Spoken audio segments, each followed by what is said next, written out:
Ellie faces a new, smarter type of infected. A stalker is what we're calling it, who tries to talk, tries to be like, hello. When those things, that's the creepiest thing I've ever heard. Like, it trying to sound like a person.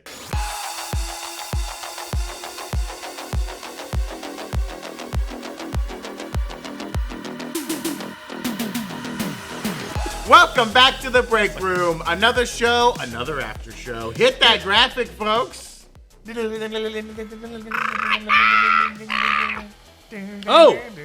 I saw The Last of Us one. little cordyceps in there. Little Easter egg. What an Easter That's egg. right. Little cameo. We're back to discuss the season 2 premiere of The Last of Us.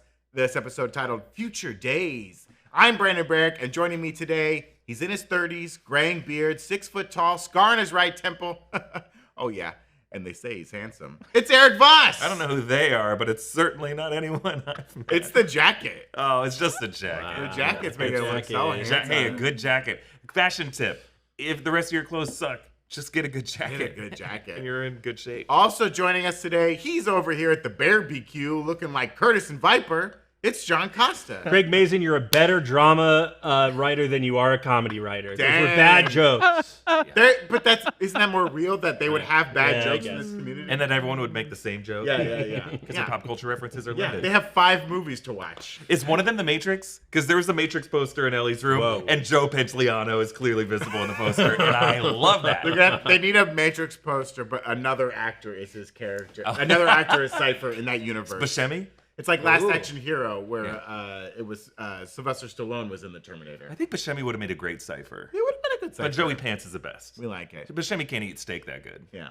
This is the Matrix Talk if you're just joining us. No, we're here talking The Last of Us. We're going to get to all your questions. And we're going to also talk about our questions today, some of the differences from the game, how it's different this season. And of course, we're going to avoid as many game spoilers as we can. We're going to have a section at the end where we get into that. And you'll get plenty of warning before we get there. Yeah. So for now, it's going to be a spoiler-free conversation about this episode. Before we dive into it, we want to remind you to check out nerdriot.shop, where we have some brand new Last of Us inspired merch, and it is hot. Damn, look at that. We got Ellie's tattoo on a tote bag, also on a shirt. You get it on a You shirt. get it on a hat. This great cordyceps infected Oh, yeah. shirts, It's like a Animorph WLF style. hat. Very cool. We've got some other stuff coming. We've got Dina and Ellie in the barn doing their dance. adorable. That's Fun. coming out soon. Stinky dance. And then another spoiler shirt that's not coming out until that episode comes out. Ooh, stinky. Stinky. So check all that out. Nerdriot.shop. Great stuff. Also other fandoms there if you hate the show. I don't know why you're watching this if you hate the show. Check it out. Nerdriot.shop. If you are watching live on Twitch, you can send us some of your questions right now, and we'll try to get through them as we go through the show. If you want to use some bits to highlight it, we won't stop you. I don't know what the bits mean, but we appreciate the support. We're going to do a quick little recap of this episode before we get into our questions. It starts off with a great scene that introduces us to Abby and some of the others affected by Joel's decisions at the end of last season in order to save Ellie. Then we're whisked away to Jackson, Wyoming, 5 years later, where it's New Year's Eve. We were talking in the office, like, how are they tracking the days? Who would remember what's supposed to be a leap year? I think I would forget immediately. I guess there's still calendars lying around. Yeah, but the leap year difference wouldn't affect you for like. I think every now and then you run into another group and you're like, "What day do you think it is?" They have hash marks. Like if Yeah. if They Tom also Hanks knew what year it was in Castaway, these guys surely can. They have some rudimentary electricity. Maybe they have some kind of flippy clock somewhere that they found in the We're relying basement. on the flipping cock. I want to talk about the electricity in a second because I'm angry. Oh, interesting. We get to see Ellie and Joel in their new lives here in Jackson, though they're still kind of not part of the community. They're encouraging each other to be a part of the community, and everyone's like, "You've been here for 5 years. Yeah. You're part of it. Get over it." Ellie's brawling in the barn and sniping infected, and Joel is leading construction efforts to expand the settlement as it grows, and he seems like such a nice guy now. But the whole town seems to know something is up between the two of them. Joel's therapist, Gail, tries to get it out of him by putting her cards on the table. She's pissed at Joel because he killed her husband. Gail tries to get Joel to admit what happened years ago, but all he will tearfully tell Gail is that he saved Ellie. And that's all that really matters. And then he walks away. Crazy stuff. I love it. Before the party kicks off in the evening, Ellie and Dina hunt down a couple of infected in an abandoned supermarket. There, Ellie faces a new, smarter type of infected. A stalker is what we're calling it, who tries to talk, tries to be like, hello. When those things, that's the creepiest thing I've ever heard. Like, it trying to sound like a person is freaky.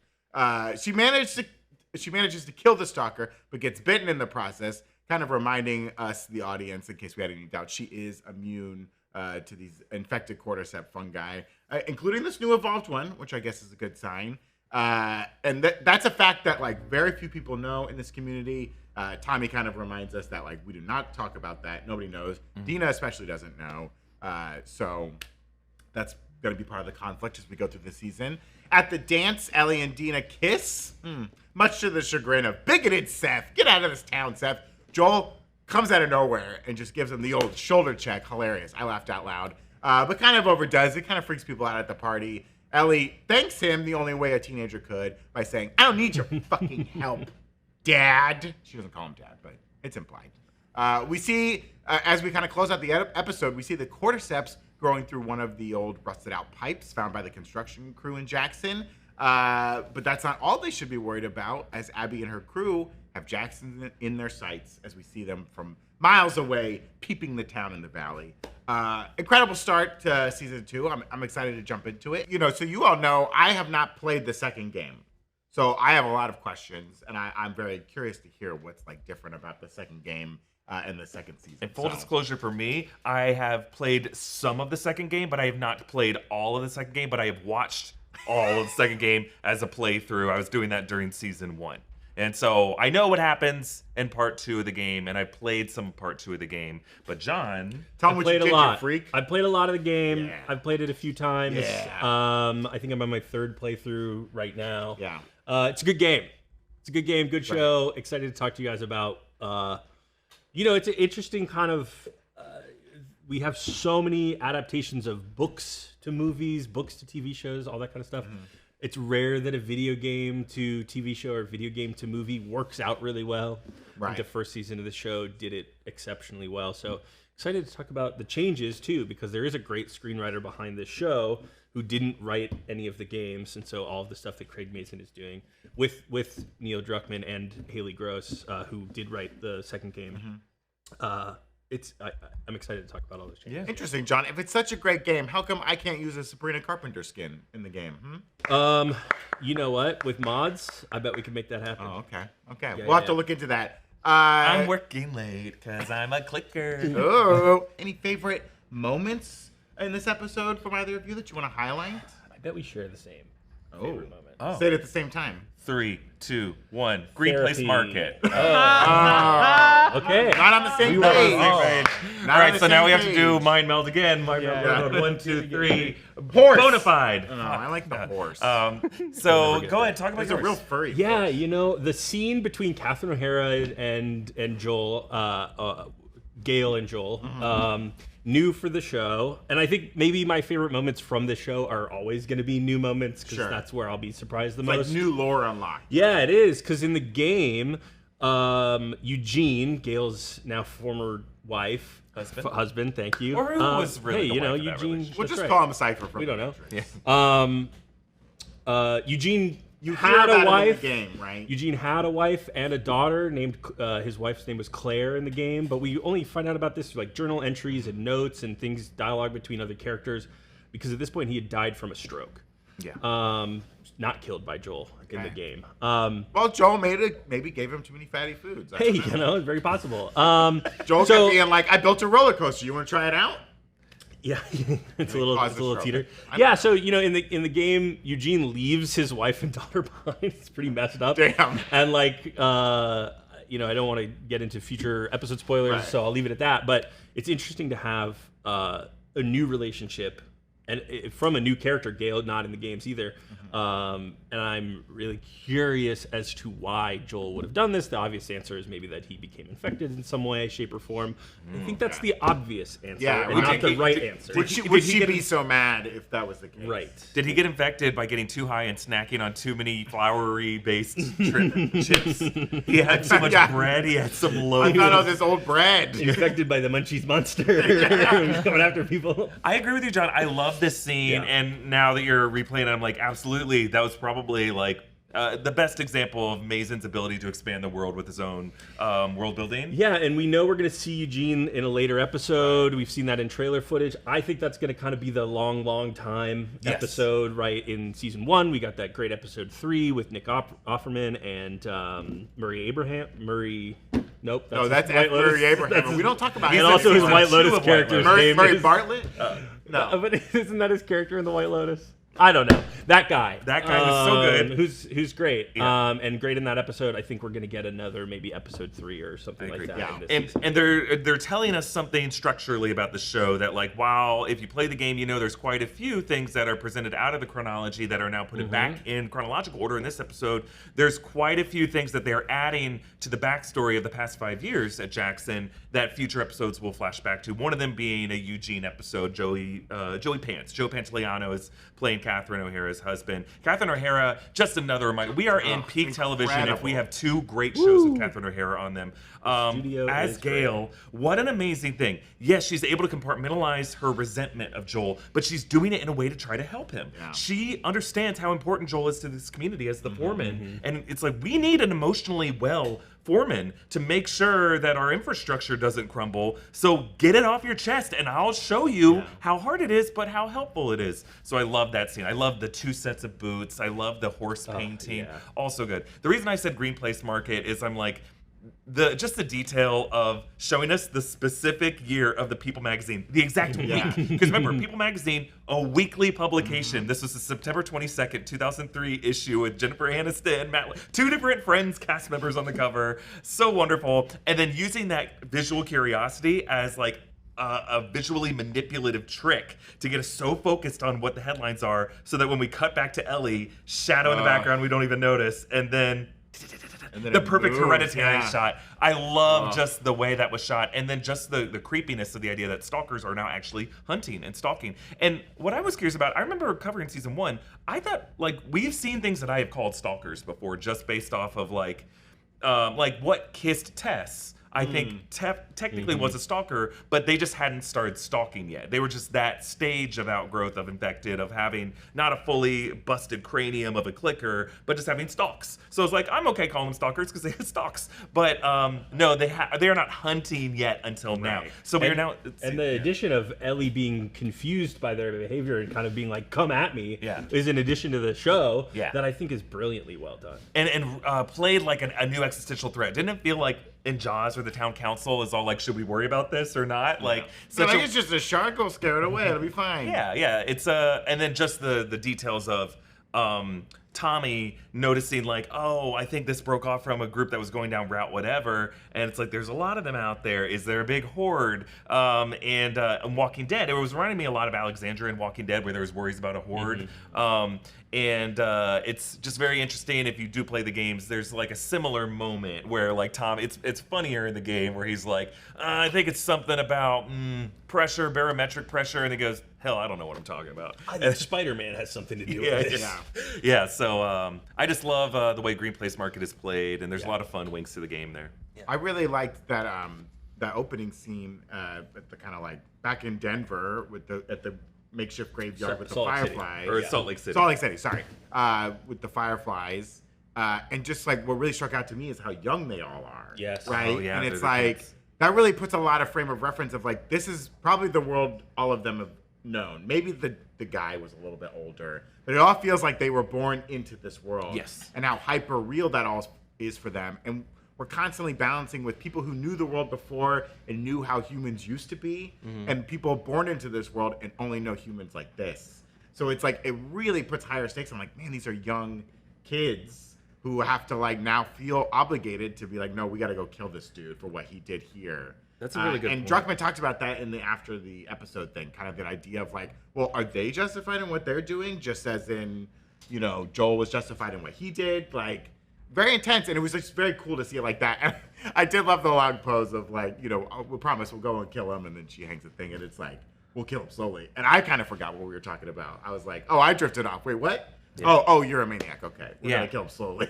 That's a really good insight, Brandon, because like we are kind of seeing, and this is Druckmann exploring this in the games as well. We're in like a post-forgiveness society. Yeah. Like, did forgiveness serve us when we had the old version of the world? Does it serve us in this current reality to have a kind of like growth mindset of people can change? Or is it safer for us to just put them down where they stand and move on? I obviously am still part of this world where I believe in forgiveness, and I do think people can change. Right. But that you can understand how kids who were born into this world would have more of a Wild West way of thinking. Especially that conversation Joel has later, where she's saying like, we got to let people into this town. It's like the right thing to do, and he's like, no. The right thing to do is to protect. Yeah, the and people he's that been are there here. for 5 years, and he's like, no, I'm still like, let's not let him in. Like, insane, right? Insane. Evan, do you have something? Yeah, I wanted to just jump back to John's point about Ellie's reaction in the supermarket. I thought that was such a great. What you highlighted was so great because it also shows like their training, right? Like how these people are coming in Jackson are learning how to deal with a threat that is very real, not to be so afraid of it, right? But like the training is to be confident and then to like call them closer and how to act. And when it changes, that's when things get like a little freaky. And also Brandon, I love that scene as well too, of just like it really makes all those characters feel so much more human. Abby and all of her friends. I mean, I love a team story, and just setting them up as like a team already, you're just like, oh my god. I was like really affected by that. That's a great point you just made about the show we're watching. And before we get to our next point, I'd like to thank one of our sponsors today, which is Mando. Spring is in the air and the weather's heating up, and that means we're all remembering exactly what we smell like when it's hot outside. If you don't want a bubble of body odor announcing your presence, try sticking it to your stink with Mando. Mando's whole body deodorant comes in 3 forms: invisible spray, solid stick, and invisible cream. It's clinically proven 72-hour odor control, so it's perfect for long Saturdays at the beach, Sundays at the park, and Monday mornings when you just want to smell good. Mando stops odor before it starts, and it's safe to use on your entire body, pits, package, and feet, and everywhere in between. Mando comes in 4 cologne quality scents: Bourbon Leather, Mount Fuji, Pro Sport, and Clover Woods. Personally, I really like the Mount Fuji. It smells the best in my pits. Mando's starter pack is perfect for new customers. It comes with a solid stick deodorant, cream tube deodorant, and 2 free products of your choice, like their mini body wash and deodorant wipes. And it also comes with free shipping. As a special offer for our listeners, new customers get $5 off their starter pack with our exclusive code. That equates to over 40% off your starter pack. So use code BREAKROOM at shopmando.com. That's SHOPMANDO.com. Please support our show and tell them that we sent you. Smell fresher, stay drier, and boost your confidence from head to toe with Mando. And the Winter Izzy talking about the Stalker, I think this is a good way to kind of get into one of our first points, saying, I thought the weird crying noise was also trying to get Ellie to think a human was in danger or, danger or come closer. Yeah. I mean, it's interesting. She throws the bottle to try to distract the clicker a few moments earlier. Something you can do in the game. Something you can do in the game, and she kind of walks over the glass slowly. Another kind of gameplay element from the game is like, don't step on the glass because it could alert some of these things to you. But then you're right. The Stalker sort of does the same thing to Ellie as like a false call to get someone to move closer. All those like in the background, I just kept waiting for it to jump out, and the fact that me as the audience member is like, I'm expecting it to jump out, right? And it's not going to do that. Even like the quick turn and she shoots and it's gone. Like I was like, oh, this is crazy. I also like how the stalks make like a little crown. Oh yeah, I think that's cute.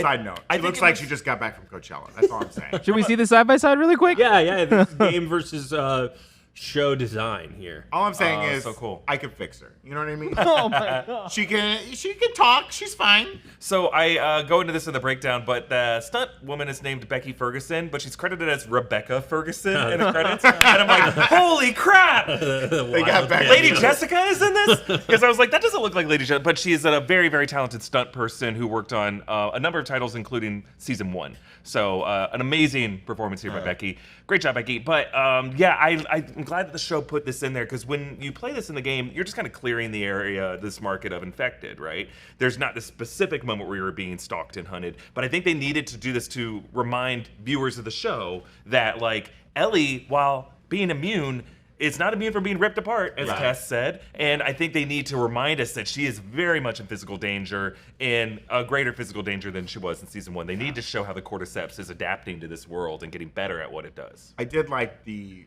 fungus coming out of the nose hole too. Like, I am smelling.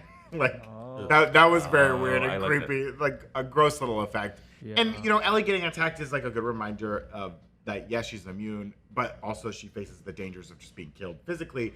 And every bite presents a new problem for her, where she then has to be like, well, I have to justify this bite. Right, that's why she gets the tattoo in the first place. She tells people that her scarring on her arms is from like chemical burns, but then gets the tattoo to cover it up.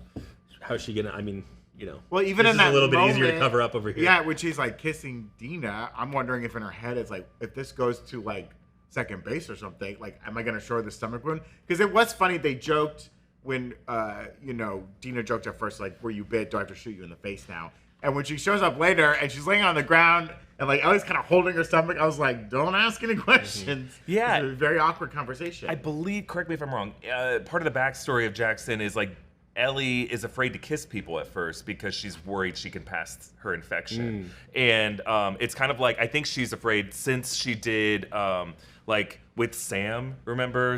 Like she put her blood and she's like, oh, maybe this will save him. But she doesn't know how a kiss works. So I think it's just kind of an interesting layer to her anxiety. I think this episode did a great job of just like humanizing Ellie's anxiety with her journal. I thought that was so interesting, seeing her journal entries. And don't fuck it up. Don't fuck it up. Yeah. That was cool to see that they brought that in because it's such a interesting part of the game, like how it reveals certain things, like the fact that they decided to include it in a way that doesn't feel like overly whatever. I believe, doesn't Dina find the pages for her journal? Like that's one of the entries. Like Dina found me this journal and she made me a crown, and like so it's like just a loose paper that she can journal on was like, what an interesting gift. Like someone, you kind of feel like extra weird about it if you're a teenager. Like the paper that I'm writing on was given to me by my crush, and now I'm writing on it.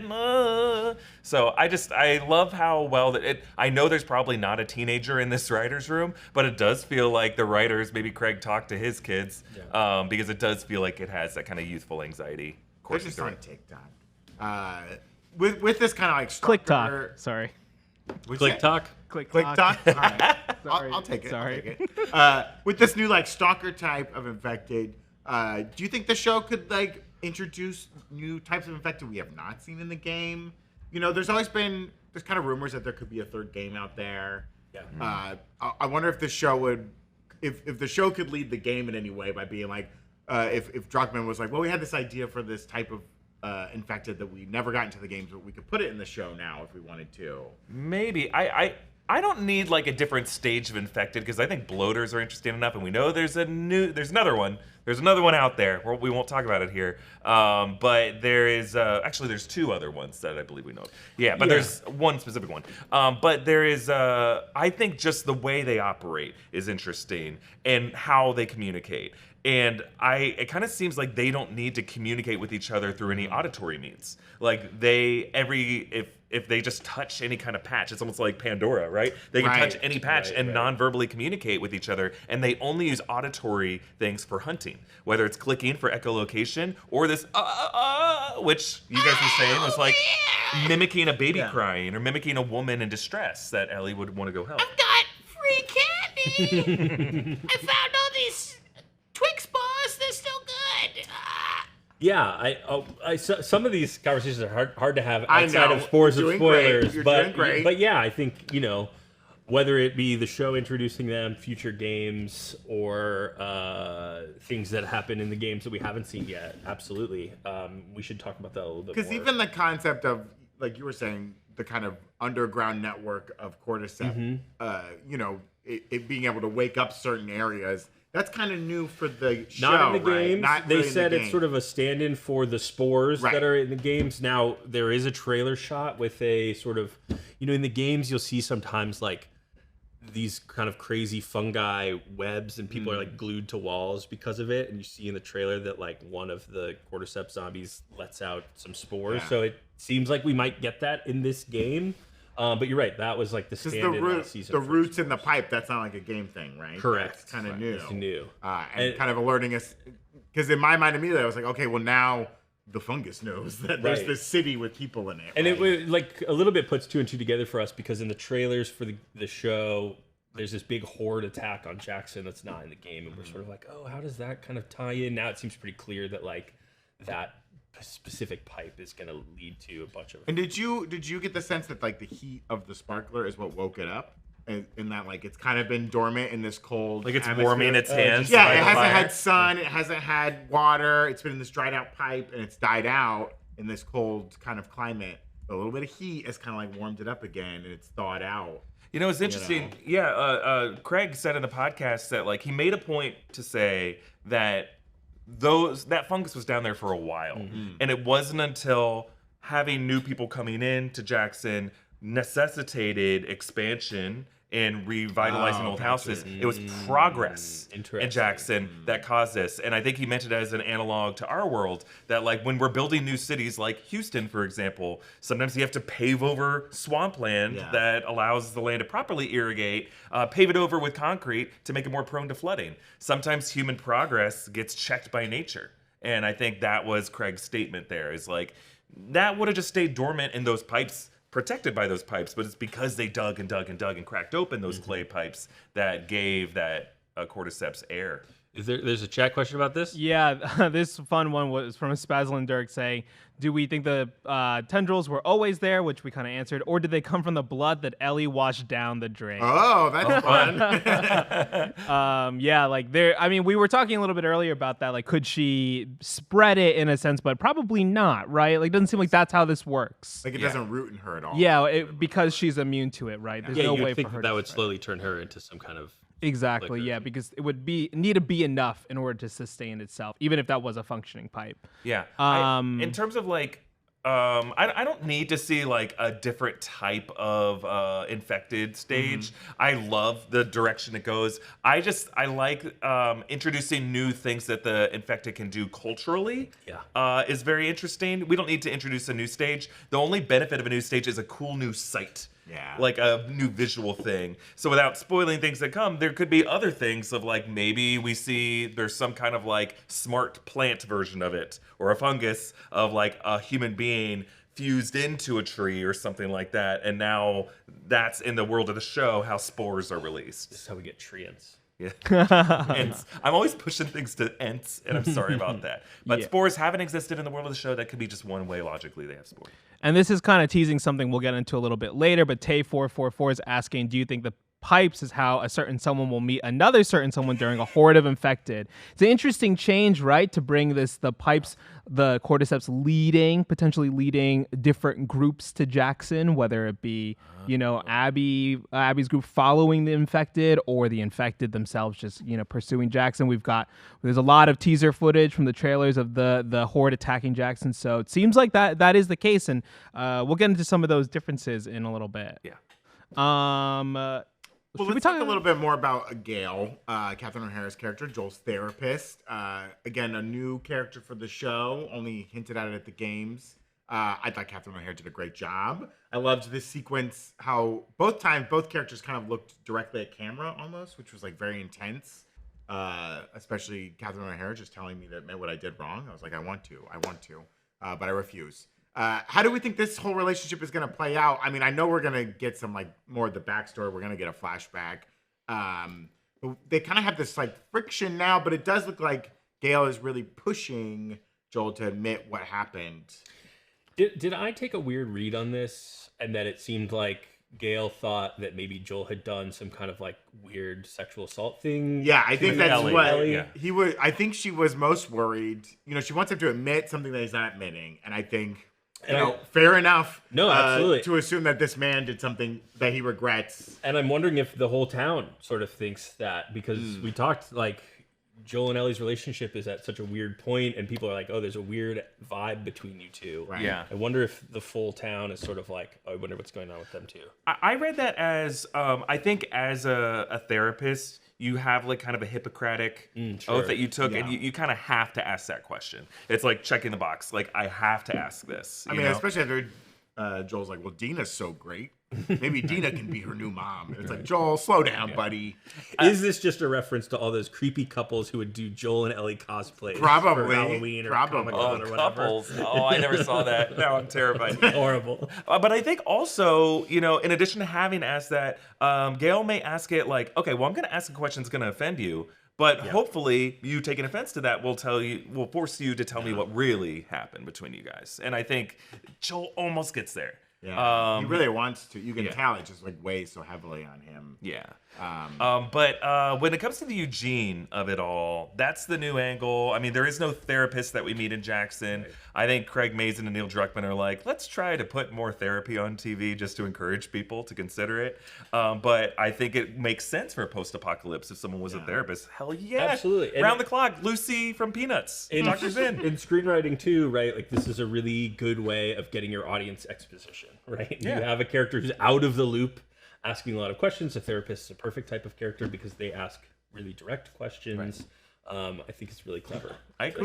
Who's more important in the post-apocalyptic society, the construction guy or the guy who grows better weed? I mean, I think you want the better. Depends weed how guy long you want to live. Can you find the same guy to do both things? I do think it's funny that he had to pay for services, which is fine. That makes sense. But it's also like, I guess, she better be giving therapy to everyone if she's not helping on construction. Everyone can help on construction.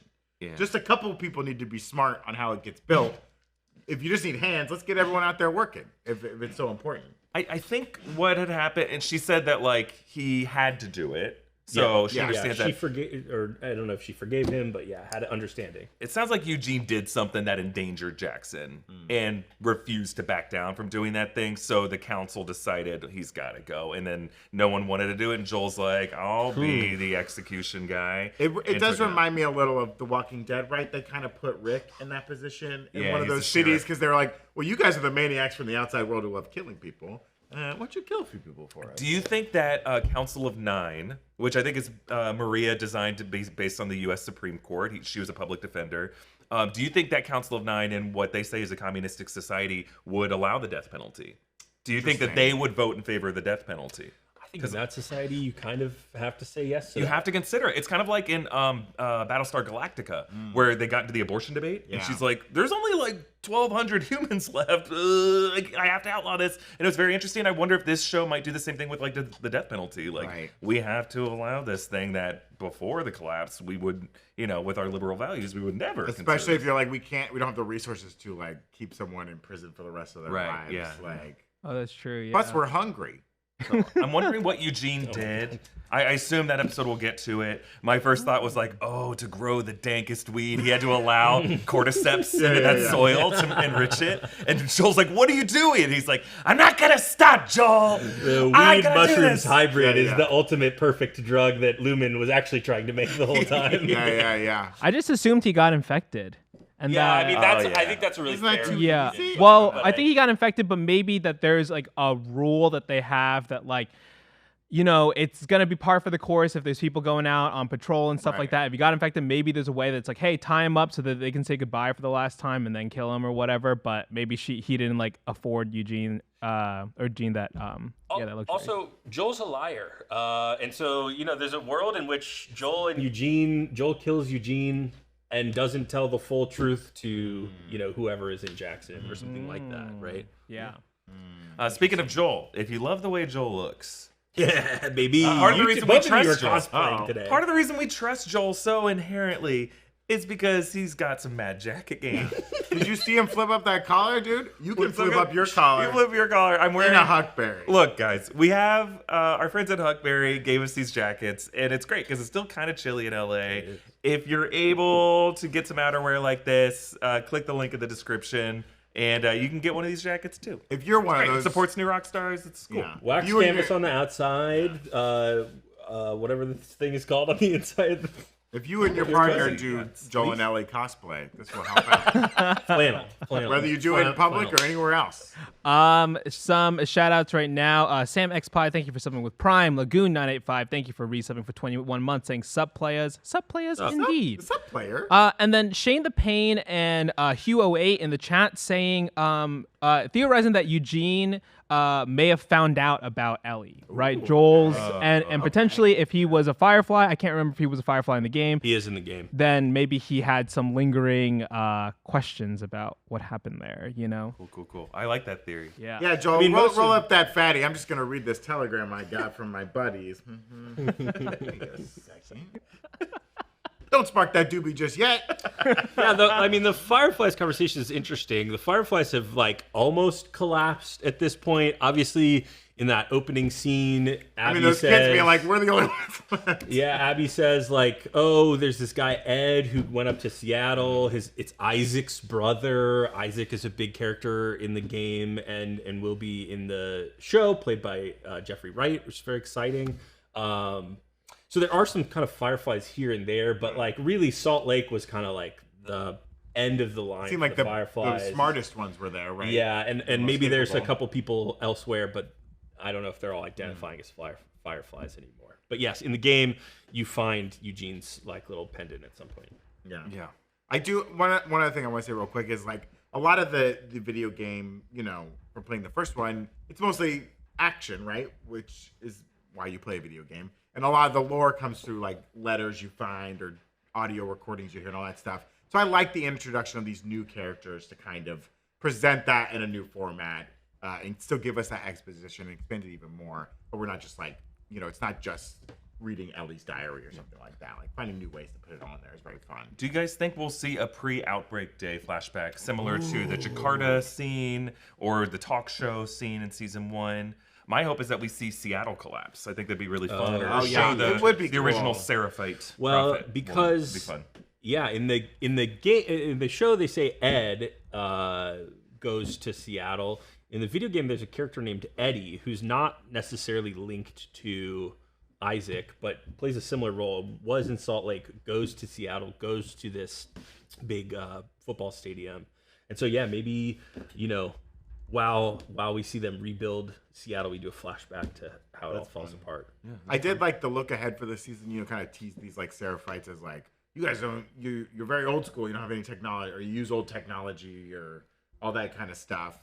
I thought like Seth being such a jerk in this show and having these very backwards ideas in spite of everything that's happened in the world and still being like that, I think it's like a nice tease of like, there are still people out there who are like, no, the way to do it is to go way, way back and to be super fundamentalist about things. Because it's like, yeah, get this guy Seth out of your town. Like, if you're... There's people at the wall who are like, please let me in. I won't say anything. Yeah, it's like, I respect all people. It's like, okay, we'll swap out Seth for this person, right? Because it's like, if you truly are this, you know, this communist society, like, get rid of religion, right? Like, what are you holding on to with religion? In spite of everything that's happened in this world. I guess why wouldn't you outlaw religion in some way? Marx called religion the opiate of the masses, but do you need an opiate if you have the dankest pinecone-sized weed? That's true. What's Seth contributing? He better be working construction. That's all I say. You know, it's so interesting. I don't think it's a spoiler to say like how we first meet Seth in the game versus how the show introduces him. Change. Like he's the same guy. Mm-hmm. He does do this in the game, but we don't really see him do it until way later on. When you first meet Seth, you hear about this incident the next morning, and Maria forces Seth to apologize and make Ellie some sandwiches for her patrol. And, like, Ellie's still not totally forgiving him. But, like, Seth has to apologize, and it's kind of nice to see, like, Jackson in a place where, like, yes, sometimes, you know, shitty things happen, but, like, everyone has to be a grown-up, everyone has to coexist, and it kind of works. In this episode, we don't know what's going to happen the next morning. It seems like Seth just got shoved to the ground, and he's going to wake up tomorrow morning and be just as bigoted and crusty as he was here. And it's just an interesting change. It makes us feel less hopeful for Jackson. I think also it's a interesting reframing because in the game, you almost feel like Ellie's anger is more directed at Joel for defending her than it is at Seth for saying what Seth says. So yeah, interesting reframing. And I think, you know, we'll probably see this at some point in the show, but Seth's apology does feel really sincere in the game. Yeah. So I'm hoping that they kind of rebuild those bridges in the show too. Or maybe they don't. And it's like, if they don't, that's also kind of an interesting choice, you know? Before we get into our like fully spoiler section, there's one thing I want to gripe about. Okay. At the end of this episode, we see Joel playing the guitar on the porch with a space heater outside. And it's like, my guy, we're using electricity for this. Go inside. Go inside. Put on a jacket. Like, I would be pissed. Because I hope Ellie sees me. She's coming around. Okay, you start Am I confusing? In the first game, don't you help at a hydroelectric plant, and that's what's powering Jackson? And that's when you meet Tommy and Maria. And that's when you meet Tommy. Is that in the show? Yeah, we see the plant. We see the hydro plant in the show. So they're getting power from this hydro plant, right? Yeah. We assume. Well, I still think it's a waste of electricity, and that should be outlawed, okay? No slurs and no heaters outside at night, guys. Go inside. Use a fireplace. This is ridiculous. That's my gripe. Yeah, one detail I liked is there's a space heater in the barn where she was sparring. I don't know if a space heater that seems would With the hay? Yeah, with the hay everywhere. And then we cut to Joel, and he's got 2, and that's such an old man thing. Like, give me 2. Also, in do you have this to room. put a sign on the fighting barn to be like, don't worry. It's cool. Because like at first I immediately was like, oh, this is a gag, it's a fake fight. But then they were like really screaming, and I was like, wait, is this a fake It fight? seemed dangerous. And I was like, let's put a sign on the barn that's like, don't worry, this is the fighting barn. Any noises in here? put a all pad cool. down, something. I don't know. Pad, yeah. What do you gotta get? She wants to toughen up. She guess, doesn't want to. Don't pull your punches. Yeah, I feel like maybe this is a universe where space heaters are more electrically, economical and friendly. Like that's the only way this works in this universe. Outbreak 2003 started in technology. 2003. But they had all the same problems as us, except space heaters were super energy efficient. This was right before like planned obsolescence really took over, Yes, right? yes, Okay, yes. smart. You still had things that lasted a long time. I mean, good showing. theory. I love showing Joel like fixing a circuit breaker, and being like, "They're gonna throw this away. Like this still just works, needs but a no one knows how to fix it." And then Dina being like, "Teach me," and it's like, okay, the concept of electricity. Here's where we begin. Like, where do you even begin teaching someone these things? And they did this in season 1 too, when like Joel was siphoning gas, and Ellie's like, "How does that even work?" And he's like, "It just works. I don't know." Like, Oh, maybe the pressure there was the reference to Tommy not knowing how pressure works in the game part 2. Like, as Joel doesn't understand how pressure works, Tommy didn't understand how pressure, barometric pressure works. Maybe, I don't know. But it's all the same, where people are always like, oh, if I went back in time, I would blah, blah. It's like, if you went back in time with just the knowledge you have right now, how much could you actually do scientifically? Like, what could you really put together? Does my phone still work? No, you went well, back then in I'm time. fucked. Your coverage plan doesn't have that. Unless fucked. you get Mint Mobile. That's right. With Mint Mobile's new time coverage plan, you can go back in time to any time and still have free text messages and Ryan data. Reynolds. Okay, shit. so that is not in the script. That's how good Brandon is. Our man, king of segues. I'm a corporate shill, folks, and I'm happy to do it. That point was so good, it makes me want to take a nap. And if I was going to take a nap, I'd be napping in some awesome Miracle Made sheets. Miracle Made makes sheets that are keeping us sleeping at the perfect temperature all night, every night, as summer starts to begin here in LA. Sure, it's still spring, but it feels like it's as hot as summer. These sheets are crazy comfortable without the high price tag of other luxury brands.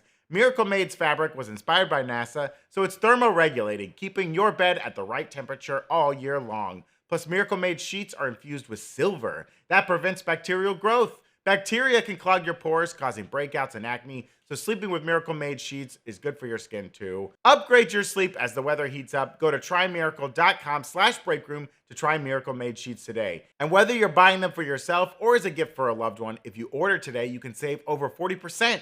And if you use our promo code BREAKROOM at checkout, you'll get a free 3-piece towel set and save an extra 20%. Miracle is so confident in their product, it's backed with a 30-day money-back guarantee. So if you aren't 100% satisfied, you'll get a full refund. Upgrade your sleep with Miracle Made. Go to trymiracle.com/breakroom and use the code BREAKROOM to claim your free 3-piece towel set and save over 40% off. Again, that's trymiracle.com/breakroom to treat yourself. Thank you, Miracle Made, for sponsoring today's video. Should we get into the spores of spoilers sporing section? Yeah. Okay. Here we go. We're gonna talk spoilers now, folks. If you have not played the game, and They're you don't big wanna be spoilers. Don't watch it. Oh, look at this! Did we all cough them out? I hit a bomb. I just took a rip. Kiss me, boys. I'm high. So we are now going to spoil Yeah. things that happened in part 2 of the game. And this will be a spoiler for me a little bit. Oh. But you know what happened. I know generally. some big moments. Okay. Okay, great. Please stop watching the stream yeah. if you don't want to be spoiled. It's Or worth back watching. away from the It's worth show not. if you don't. Although the show does now kind of say at the top of the show, like, the goal of these characters is to murder the shit out of Joel. Well, sure. But I mean, I think traditionally in a lot of television, antagonists are presented every season and they get defeated, right? Sure. So anything that might be different, I don't know what that could be. Would be shocking for people. I think for me, knowing the limited things I do know, I think the show's starting off saying like, "My name is Abby and I'm here to kill Joel." That's kind of like different in the order of operations. That's the new scene, yep. Right, because that kind of knowledge. In the game, do you meet Abby first and then later find out what she's up You to? meet play Abby as and her. Owen, and they're kind of like going through the snow looking for Jackson. It's a little Gotcha. bit later, and it's hinted at. I think you never hear Joel's name, but she says like he's down there and stuff like that. And you kind of put 2 and 2 together. Yeah, but you don't see her at Salt Lake City. You don't know that she's that is a connected later flashback. to what happened at St. Mary's Hospital. That is revealed later. Interesting that they're starting off now. Very big change. Very big change. But I think they're just like, we got to get to it, and we got to know who this person is. It's different because Mazin and Druckmann talk about this a little bit. When you're playing a game, you are playing as this character. So there's a greater degree of empathy. You're living as this character. That's also why Druckmann designed her to be as muscular as she was, because they wanted her to feel different as you're playing her versus playing Ellie. In the medium of television, you have the benefit of an actor who we just connect with differently. Like, we're going to connect with Bella Ramsey and Caitlin Dever in just different ways because they're different human beings who have different emotional processes. And even though when you see these people in trailers, you just don't know how living with them over a 50-minute episode is going to affect you emotionally. And I would say after this first episode, like Caitlin Dever is so good in her rage and her resolve. And it's hard to show resolve. Showing rage is one thing, but showing someone who's like, I am never going to change my mind on this, stubbornness, resolve, and such resolve that can convince 4 other skeptics to join your brigade. Those are the people who change the world. Right. Those are the anchors who will never veer from their path. Whether they're right or they're wrong, those are the movers and the shakers. Especially in that moment when everyone else is like, well, maybe we go here, maybe we do this. She's like, no, this is what we're doing. Yeah. Yeah, and you talk about like empathy for the characters and all that kind of stuff. The fundamental structure of the video game is you play as the villain at a certain point.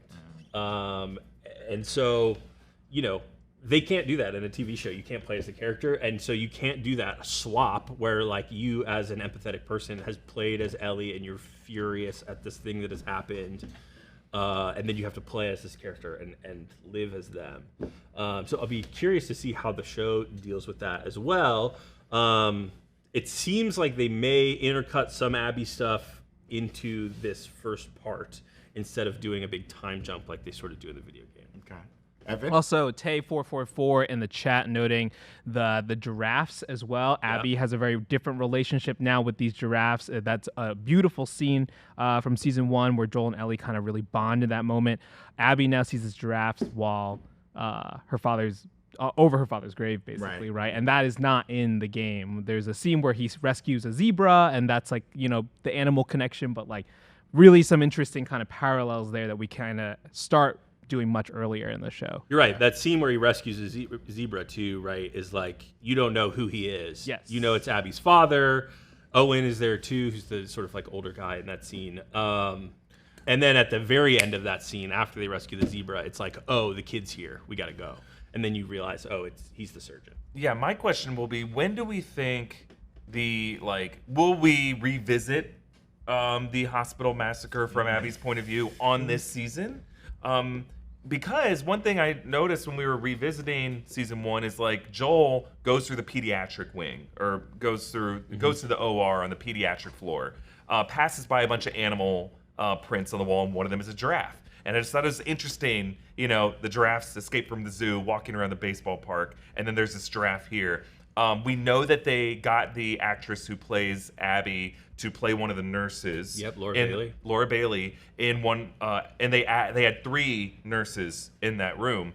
In the game, there are only 2 nurses when Joel goes up to Jerry, and you have the option on whether or not you want to kill them. You do not have to kill them to save Ellie. You can if you're that type of person. I was wondering, maybe they put 3 there because the show will make the change to make those 3 Abby, Mel, and Nora. And we'll revisit that scene from their point of view. And that Mel and Nora were like, we don't really know if his name's Joe or Joel. And then Abby, the reason why she knows exactly what Joel looks like is that face is seared in her memory. Yeah, in the game, sorry to be the in the game guy. Be in the game, but please. in the game, she's there. She's in the hospital, but she's not in the room. Yeah. And so I think that's a change that makes total sense, right? Especially because you're in this post-apocalypse. You have one of the best sort of like neurosurgeons at this hospital. Why wouldn't you try to teach your daughter as much as you know? Right. Because you know that like universities have, don't exist anymore, what have you. Yeah. I think that change makes a lot of sense. And they said, they said like they were trying to save them. That's why they didn't immediately follow. Right. And like in my mind, I was like, oh, are they saying that 'cause did they roll up like right after it happened? But that would make more sense that they were there, and then maybe Abby is like, we gotta go, we gotta chase this, like we gotta help these people. Right. And I kind of took it to be that like her father survived the initial shot, and she tried to keep him alive, and he slowly like bled out or got an infection, and she couldn't stop it. I took it to be that maybe he didn't die immediately, and like that's why she wants to kill Joel slowly, because she had to watch her father die slowly, as she could do nothing to like help him. He got shot in the head, and there was a close up of like a. Hey, Kingpin got shot in the head. He survived. He's our mayor. Now, if you're saying mayor. Eric, you're crazy, those aren't the three people. I know they did not cast Caitlin Dever yet. It was played by the game actress, but the character of Dina was played by a different actress in the barn or in the mess hall in season 1. He's just got a glow up. And they were all masked, so I don't see that as crazy. Also, Mel and Nora have medical experience. One was an army medic, the other was a doctor. So it makes sense that Jerry Anderson would have them as the nurses in that room. Or I say nurses, they could have been doctors as well, helping. It's post-apocalypse. Call yourself whatever you want. I'll say too, Caitlin Dever sounds a lot like Laura Bailey in that opening scene, in my opinion. Because revisiting kind of the ending there, they don't show you a lot of what Joel does. There's a lot of quick cuts, right? And then I think them showing how Joel treats Maureen, right? Where Maureen's like, please. Marlene, sorry. I'm talking about my friend Maureen. You guys didn't play the Tango Maureen? The DLC? I was the hearing Tango Maureen. Yeah. Marlene kind of begging, like, he shoots her once and he's like, don't, please. And he's like, you'll just come after her, and kills her. I, as an audience member, take that to be like, oh, he killed everyone in this hospital. He left none alive. So either like they had to hide while he was there until he left, or like, it's just like he killed who he could and got her out, got Ellie out as fast as he could.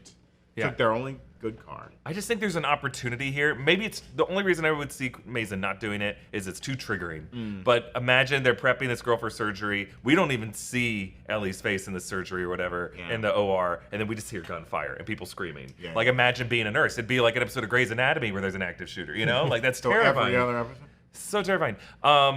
So yeah, I think there's more Abby story that we'll see. I'm just curious to see if we learn. I don't think we will learn about what her connection was exactly until after she kills Joel. Agreed. Because I think we need to hate her at first. And right now, all we know is that she's like an over-vengeful Firefly family member. Like she's a daughter of a Firefly. We don't know which Firefly that was. It could have been one of the dirtbags who's trying to bring Joel down the stairwell.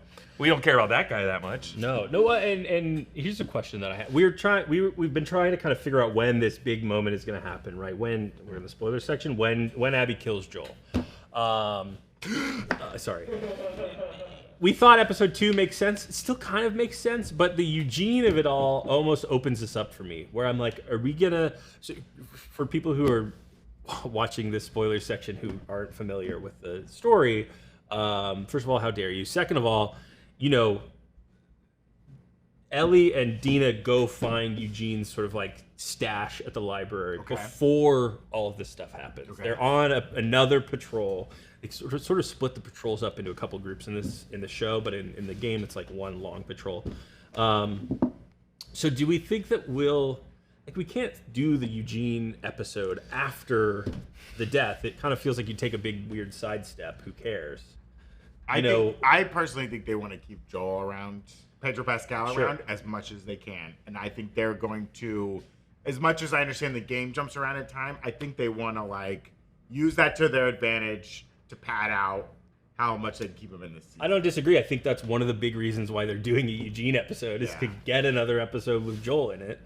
But that does kind of play with how I think this season's going to play out. Yeah, at the start of the season, before seeing episode 1, I just looked at the episode titles, and episode 2 is called Through the Valley, which seems like it's a reference to Psalms, often spoken at funerals. Directed by Mark Mylod, who's one of HBO's favorite directors. He's going to be executive producer of the new Harry Potter series and directed one of the most shocking death episodes of Succession. Totally knows what he's doing here. Big Game of Thrones director as well. Hour-long episode. Seems to be like a standout episode, but is it a standout episode because it's like Horde Home? Like it's the Horde attack on Jackson? Or is it a standout episode because it's when Joel dies? Now, after watching episode 1, I feel like Mazin and Druckmann really set up the central question of the pilot to be, why is Ellie and Joel, why are they fighting? Yeah. When did Joel tell this information? And that's going to be the arc of these 7 episodes, and maybe we'll get Joel's death in like episode 5 or episode 6. But I don't want that. I want it to happen next episode because that's how the game rolls out. And I love that Joel's death happens that early in the game to force you to kind of deal with that. But Pedro Pascal, like the fact that they're bringing in so many flashback scenes and having them happen chronologically, I feel like they're going to do that. Like we're going to see Joel and Ellie's museum scene earlier in the season than I thought. Because like Through the Valley could just be a reference to the fact that Jackson is in the valley. And like it's their time through the valley. I don't know. I mean, one thing you guys were talking about was the porch scene where Joel wastes so much electricity. But that's a scene that happens later in the game. If I'm getting this right, scene that happens later in the game where it's the last scene in the game, right? It's the end of the game. Yeah. And it at that point, Ellie knows what happened. And I guess the question is, does Ellie know that now? And she hasn't confronted Joel. Has Joel maybe told her? And she's like bearing this information, and that's what's causing this strife? Okay. This episode contains a moment where we just show Ellie and Tommy doing target practice by the ski lift. In the game, that is a flashback that Ellie goes back to, and it's a different time of year. It's not during the snow. And then as part of that sequence, Joel and Ellie catch up, and then they start to talk. Joel's there. They go on a mission to find new guitar strings. Right. This sort of ties into this part of the game. And then Joel and Ellie talk, and then Ellie starts to call bullshit on Joel's explanation. And I don't think she gets the full story, right? She just knows that Joel was lying to her. And you could tell she's in the show, she's kind of figuring it out. Yeah. You point out in the breakdown how long she goes. She asks Joel, like, are you telling me 100% of the truth? And Joel says yes. And she's like, okay. It's a very long time. I mean, they were smart too. That ends the first season, right? Yeah. And they show that scene specifically again, I think just to show in that moment, Bella Ramsey, incredible actor choice to be like, you could see it in her eyes of like, do I accept this and move on? Which I think she ultimately decides to do. But it's clear that in those 5 years, she has not been able to move on from it. And it is just festering inside of her. It made her an angsty teen. Yes. That lie, whether it's a noble lie, I would say it's a selfish lie, definitely has infected their relationship. I believe if they're going to stick to the chronology of the game, that would have been about a year or two ago, based off of where we are now, New Year's Eve to 2028 to 2029. And so I think they're just doing this porch scene as a setup for a bookend, right? I don't know if that's going to come at the end of this season or at the end of next season or whenever, but I think we're going to flash back to both of those scenes again, where we're going to have that. You can't leave that moment between Joel and Ellie out. Probably they're saving that conversation until after they reveal that Joel dies. But then again, I think they're going to come back to the porch scene. Yeah, when I saw that, I got like chills, and then when they skipped it, I was like, no. And then I watched the gameplay, and I just started crying. Yeah, incredible. It's a great scene. It's a great scene. Other questions from the chat? Yeah, lots of questions and some thoughts here. Let's see. Captain Cannabis asking, are they going to make Pedro Pascal sing the Future Days song? I think it has not come out. Eric and I were talking about this earlier. Future Days would not have been released. They've moved the apocalypse back by 10 years in the show. Starting in 2003. So technically that song does not exist in this universe. Yeah, well, parody t-shirts don't exist. Yeah, but, sure. My girl be rocking them. The title of this game is an allusion to that moment. Yeah, it's a universe where Faraday exists. Space heaters are more energy efficient. You know, we're going to find these new unique things in this world. What's crazy, if you listen to the podcast, the HBO official podcast, it's confusing. Craig Mazin says, we know that Future Days came out in 2013. It was an issue when The Last of Us Part 2 came out because, like, would it have been on the radio long enough for Joel to hear it in Austin?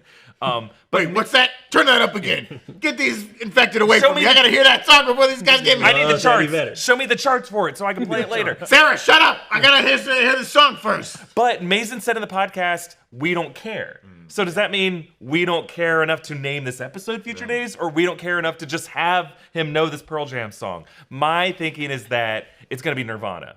because she listens to Nirvana's first song in this episode, and then in the trailer, it's "You Know You're Right," which is kind of Nirvana's almost their last song because it was released posthumously after Cobain's death, like a decade after Cobain's death. So I wonder if, like, as she makes her way toward the Seattle area, this season might have her like working her way through the chronological songbook of Cobain. And I think it's going to be Papa Roach, Last Resort, baby. Yeah. I mean, maybe they don't care. They just start pulling songs from wherever in the time. Like they're doing an Feather's going to be played at some point. Acoustic cover of "Sorry" by Justin Bieber. It's too late to say sorry. Feist. Whoa. 1, 2, 3, 4. Ah, yeah. Well, that's crazy. I didn't even think about that. Ugh, that's going to stress me out. I need to relax. And for some of us, we turn to a little 420 for relaxing. And we're not here to judge. You know, for some people, 420 is just a holiday. For others, it's a nice excuse to relax and take some me time. Whichever camp you fall into, Via has something for you. If you haven't tried them yet, you're missing out. Whether you need to unwind, refocus, or boost your mood, Via is here to enhance your everyday. Trusted by over 500,000 happy customers, Via is changing the game in natural wellness, blending powerful, high-quality hemp-derived ingredients to deliver real, effect-driven benefits. Whether you're looking to sleep better, have better libido, improve focus, recover, or simply relax, Via has a tailored solution for you. With products ranging from 0 to high cannabinoid levels, Via lets you fully customize your experience to fit your needs. Whether you're looking to support your daily wellness routine, enhance focus and clarity, or unwind with deep relaxation, Via has you covered. From their award-winning effect-forward gummies to calming drops, every Via product is thoughtfully crafted, made with organic, lab-tested hemp sourced from trusted, independent, American-owned farms. And the best part, Via legally ships across the USA, discreet, direct to your door, no medical card required, and backed by a worry-free guarantee. Not sure where to start? Take Via's Product Finder quiz to get your personalized recommendations tailored to your needs. It can take you less than 60 seconds to complete. So if you're 21 or over, treat yourself to Via's annual Spring 420 sale. Black Friday level savings up to 35% off site-wide right now, and up to 50% off packs and bundles, and get a free gift plus more savings with your first order using our exclusive code BREAKROOM at the link in our description. Plus, enjoy free shipping on orders $100 or over. Check it out. Thanks, Via, for sponsoring us today. Sarah Simonova sent a comment earlier just saying, I gotta say, as a special effects makeup artist, I'm so excited for this show to be back. It's my favorite show because of the plot, but from a makeup point, I've been going crazy watching and recreating how they make clickers. It's gotta be fun to kind of like look at those designs and do that. Lots of people asking where we think this season will end. So for game... Boy, where do you think it's gonna end? Just to catch people up, it just got renewed for season 3. We knew that this season was not going to cover the full second game. Craig Mazin also has come out recently and said he's not going to go beyond the game. Like you mentioned, there's talks of there's always been rumors of a third game. I think Druckmann came out shortly after the second game was published and said, like, I know what the story would be. If he has concepts of a story. A third game. The conventional wisdom is that it's gonna cut at this big kind of halfway, a little bit after the halfway point, where Abby and Ellie actually show down. We're in the spoiler section. I don't know if you want me to go further than that. Go for it, yeah, I mean, it's kind of a crazy moment. Abby finds Jesse and Abby and Dina and Tommy staying in this theater in Seattle and shoots the fuck out of all of them for the most part. And then right after that happens is, I believe that Abby flashback with her dad, and that's when you switch POVs and you start playing as Abby, and you do all of the events of the first half of the game over as Abby, and you learn like, oh shit, she's coming after you and she's killed your friends and all this kind of stuff. So that's the sort of like where a lot of people think the game will split. I think that makes the most sense. Yeah, and I definitely thought that after the second trailer, but this episode, I just don't know how long they're going to draw out Joel's death. Like we're gonna do this slowly kind of felt like a meta line. I know it's Abby wants to not rush it with the golf club. She wants to get in as many putts as she can.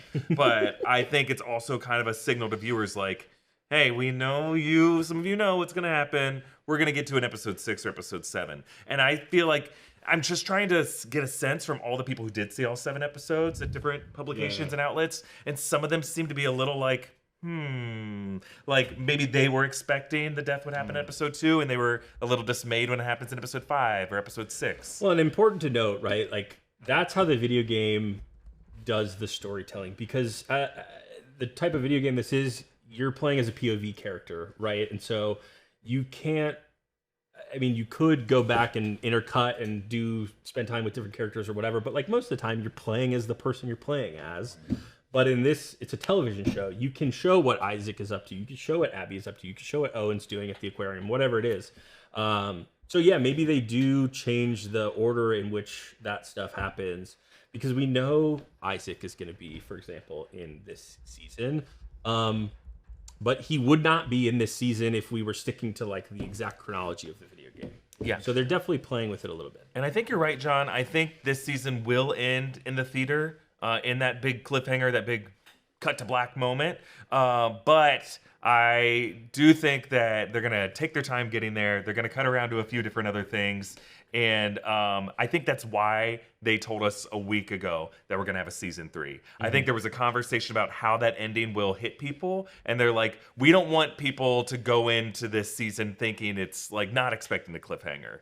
Like, I think they want that frame of mind to be in all of our viewers' minds, so that like as we're watching episode after episode, we know that there's more story on the other side of this cliffhanger. I wonder if Mason will really mess with the timeline. Instead of a golf club, it's a pickleball paddle. Everyone will be like, there was no pickleball was in invented in 2004. 2004. We don't care. I love that. I could also see it maybe in a weird way with the messing with the timeline stuff. I could see an ending where this season ends at the aquarium. The showdown at the aquarium that happens right first, that's before that, right? It's a little bit more triumphant moment. Yeah. Shortly before. Yeah. Could also end at the hospital. We see Ellie and Marlene. That's true. Not Marlene. Nora facing off. Yes. Good point. We've seen that in trailers. We know that's going to happen we know this that season. moment's there, yeah. All right. So some final guesses. The Winter Izzy here saying death by 1,000 putts. Final guesses then, where do we think that scene will take place in this in the season? Yeah, what episode? There's 9 episodes? 7. I think at this point 4 is a good guess. I would have said 2, now I think 4. There's 9 episodes? 7 episodes. 7? 6. Whoa. I don't know. Damn. I think the end of season 2 is just them on their way to go find Tommy in Seattle. Sure, I told you to play the game. I don't know. I mean, I could see Brandon being right. Here's how I think it's gonna go. I think we've had this first episode. Episode 2 will be Horde Home, big action spectacle. It'll end with like Abby joining the Jackson community briefly. Joel saves Abby. Not like it's still kind of chaotic, right? Yeah. Episode 3. Flashback to Eugene. That's the Eugene episode. Episode 4, flashback to Joel, Ellie go to the museum, and then that episode ends with the chalet. Okay. No. Okay. Yeah, maybe on the museum they add the scene with like what really happened at the hospital. Joel, bullshit. Yeah. Like they have that, and then they fight, and then cut back to events in the present timeline. Yeah, I was gonna do that as on a lighter note. When do we think the museum season will happen? Scene will happen from Meg 510. I now think it's like I'm trying to think structurally where it could all fit. If we're also gonna get to Seattle with the WLF and the Seraphites, and I feel like we need 3 episodes at least on the other side of Joel's death. That's a good point. We know we're getting Seraphites, which are not really in the Jackson area. We know we're getting the WLF, which is definitely in Seattle. So I gotta debunk your thought there. Okay. Brandon. Great. Impossible. I didn't play the game. Impossible. Mason said he doesn't want to go beyond the game, but I think if the show's popular and if he wants to keep going, he's just gonna roll right into Halo. I think once he gets to the end of Last of Us, Master Chief will just show up and he's like, "I got a new game." Now, if they put out a 3rd game, these video games take a fucking decade to make. Basically, do you wait a long time and then come back to the HBO show? I mean, I would imagine if they're working on a 3rd game, Mason would be writing the script. At the same time. They're shooting it and they release the season a couple months after the game I just don't see how they do it. I mean, unless Druckmann is working on it in secret, but people would know. I think he said it's not going to happen, which might be a lie. It's in their best interest to just do 3 seasons of this show and get out. I think they'll do 4. I think because you have to have an Abby season, and then you got to do all the Santa Barbara stuff in season 4, right? Okay. No. I mean, I don't know if there's enough story for Santa Barbara season 4. yeah, maybe 6 episodes. If you introduce new characters, maybe you have the aquarium stuff. It's like you get to the aquarium in season 3. Season 3 ends at the aquarium. You'd maybe. really have to stretch it out. Yeah, you'd really, yeah. And clearly it looks like they're very willing to take their time with stuff. So I'm excited for the ride, you know? Well, as we do here on the after show, we like to highlight a character and another show character with parallel journeys. Meaning we get like 2 highlights. So 2 of your favorite characters from this episode. One will be a fun guy, and one will be the Spore Snore. Oh, is the Spore Snore not a favorite character? I don't know. I thought this was like a Daredevil Muse thing. Man, we kind of talked about this last week. Fun guy, and who's a Spore Snore? Let's redo it. Leave it in. Hey, as we do here on every episode of the after show, we like to highlight a character we thought really stood out and one character that really stunk. Right? We're going to have our fun guy and our Spore Snore, okay? I'll do mine first. Fun guy, Gale. Give me more Gale. Whoa. Drunk therapy is the way to go, I say. Spore Snore, Cat. What a snore. Who put Cat in charge? That wet blanket, huh? But her tattoo art is amazing. Yeah. But I mean, like, logistically, were they throwing her a bone? Like, does she need more rep as leader? Like, anyone else could have been leader of this crew than Cat. They have to rotate it. It's a communistic committee-based society. Even Cowboy was like, you're not gonna do anything here? You're just gonna let him? Okay. I'm gonna say my fun guy is Dina. I think Isabella Merced's take on Dina Incredible. is so Really good, good. and she just has such great chemistry with everyone. I love seeing her scenes with Joel. Like we get to see, rather than just have Dina talk about it, as is the case in the game, we get to see them organically have this kind of father-daughter relationship a little bit. My Spore Snore, I gotta throw Tommy under the bus here. Whoa. I just think Tommy is just so, like, has this false sense of security where Is he's Tommy like, dyeing his hair? It looked more dark black than it did in season 1. Another apocalypse question. And he keeps running Where are you out. getting that hair dye? I think he runs out of patrols and keeps finding like just for men. And he's like, just for me, I think. I'm going to be the young guy in this camp. I think they kind of make him, he's not that smart in the game, I'll say, but he's kind of dumb. He is. He's a dumb, revenge-driven idiot in the game. Yeah, I just think like the fact that he is like, oh, I mean, can't we just get to the New Year's party? And isn't at all afraid of the fact that they are hunting them now. I'm just like, oh, you kind of made him even dumber than he is in the game. I wasn't crazy about the writing on just Tommy for men. this episode. It's expired. It's eating into his brain. There was flour in that. My fun guy is, I gotta give it to my girl Rebecca Ferguson. Stalker. Wow, what a transformative performance.